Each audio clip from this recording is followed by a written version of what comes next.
Hello everyone, this is Hariharan. We are going to see about bioremediation in this video. Let's see this short introduction about the bioremediation.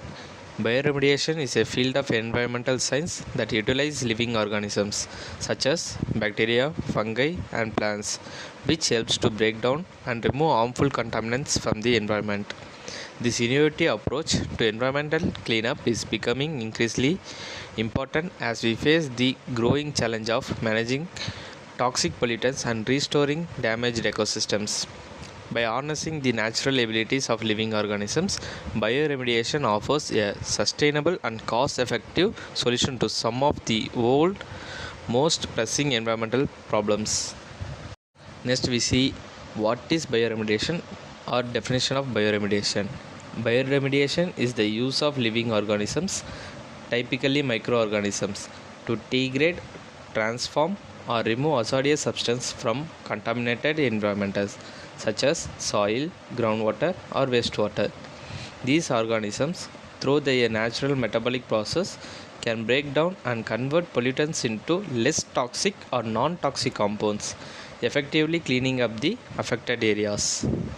The next is application of bioremediation. Bioremediation techniques can be applied to a wide range of environmental contaminants, including oil spills, industrial solvents, pesticides, heavy metals, and even radioactive wastes.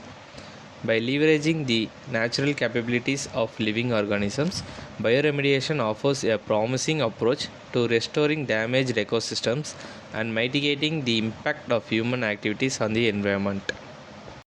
Next is advantages of bioremediation. There are few advantages. One of the key advantages of bioremediation is its potential to be a cost-effective and environmental friendly solution. Unlike traditional cleanup methods that may involve the use of harsh chemicals or energy-intensive processes, bioremediation utilizes the inherent abilities of living organisms to break down and remove contaminants, often with minimal disruption to the surrounding environment. The next is principle of bioremediation. There are three principles: microbial metabolisms, environmental conditions, bioaugmentation and biostimulation. First we see about microbial metabolism. The foundation of bioremediation lies in the metabolic process of microorganisms such as bacteria and fungi. These microorganisms can use various contaminants as a source of energy and nutrients, breaking them down into less harmful or even beneficial compounds through a series of biochemical reactions. The next is environmental conditions. The success of bioremediation depends on maintaining the optimal environmental conditions for the microorganisms to thrive. Factors such as temperature, pH, oxygen levels, and the availability of essential nutrition can significantly impact the rate and the efficiency of the cleanup process. And the next is bioaugmentation and biostimulation. Bioremediation can be enhanced through the bioaugmentation, which involves the introduction of specific microorganisms capable of degrading the target contaminants, or biostimulation, which involves the addition of nutrients or other amendments to stimulate the growth and activity of the indigenous microbial population. The next is limitation of bioremediation. There are three limitations. First we see about site specific requirements. The success of bioremediation depends on the specific characteristics of the contaminated site, such as the type and concentration of pollutants, the physical and chemical properties of the soil or water, and the presence of suitable microorganisms. This can make it challenging to apply one size fits all approach to bioremediation. The second is slow process. Bioremediation is often a slow process as it relies on the natural metabolic activities of microorganisms, which can take time to adapt to the contaminated environment and effectively degrade the pollutants. This may not be suitable for the situation that require immediate cleanup of emergency responses. And the last is regulatory challenges.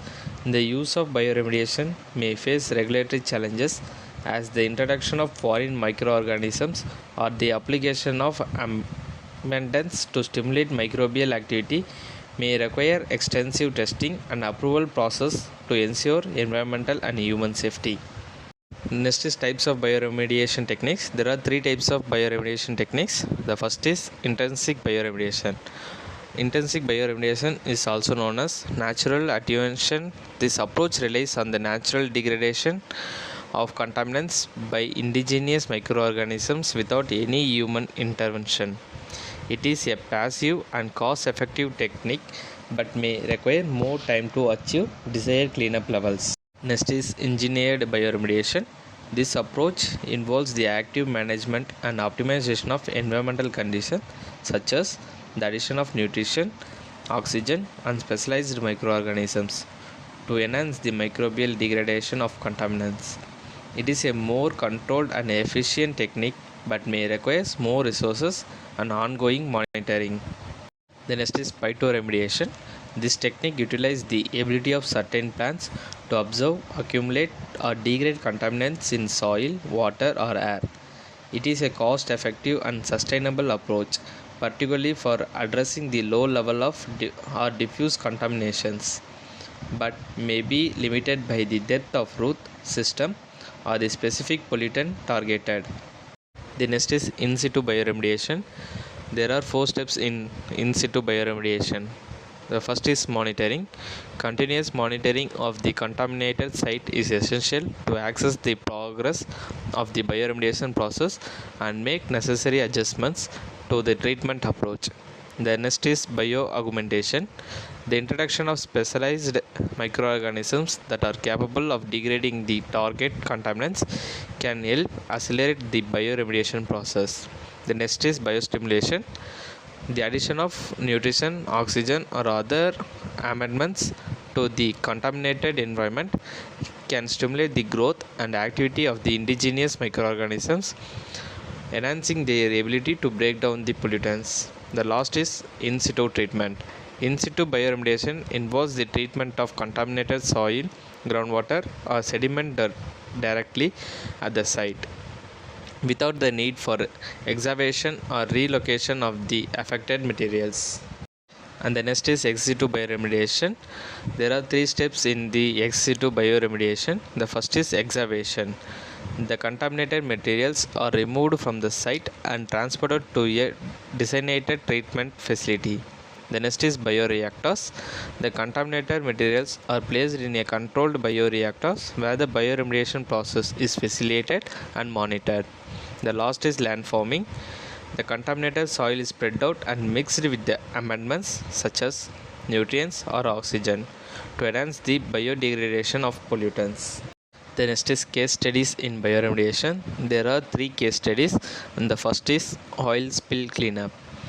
In the aftermath of the deep water horizon oil spill in the Gulf of Mexico, bioremediation techniques were employed to enhance the natural degradation of the spilled oil.